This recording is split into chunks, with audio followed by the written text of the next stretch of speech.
கருப்பசாமி எப்படி உடனே செஞ்சு வந்தீங்க அந்த கருப்பசாமியை கும்பிட்டு வந்தோம். அவரும் நானும் ஒரே இடம் தான். என்ன அவரும் பிரிச்சு பார்க்க வேண்டாம், பூஜை நடக்கல நினைக்க வேண்டாம். ஆனா உத்தரவு கொடுத்தது சொல்றேன், வாக்கு கொடுத்தது கருப்பேன்.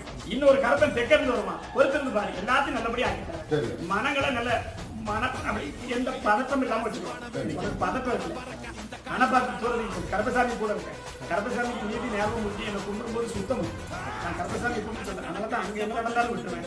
இந்த இடத்துல வரக்கூடிய தவறு யார் செய்தாலும் விடுவேன். எப்படி என் குதிரையே தப்பு பண்ணாலும் விட மாட்டேன் கருப்பசாமி. அப்படிதான் சாட்டையை சொல்லிட்டு இருக்கேன். கருப்பசாமியை கும்பிடுறது மன தயமும் வரும். அதனால தான் 3 வாரம் வெள்ள குதிரை காட்டி ஒரு வருஷம் கூட்டிட்டு உன்னே சொல்லி ஒரு ஆணைக்கு கூட்டு போனோம் இருக்கணும் இல்லையா? அப்படி கருப்பசாமி வழக்காடி பார்த்தேன். உங்களுடைய தொழிலாம் நல்ல சிறப்பா இருக்கும். பயன்படாது. அதுக்கு ஒரு தொழில் ஒருத்தர் அமைச்சுட்டாங்க. ஒரு போகக்கூடிய தொழில அமைச்சு நல்லபடியா ஆக்கிட்டாங்க. அந்த இடத்துல வேலை குறைஞ்சிக்கலாரா? உன்னே சொல்லு. அப்படி கேட்கலாம் நீ பாத்துட்டு இல்லையா? உண்மையா இல்லையா?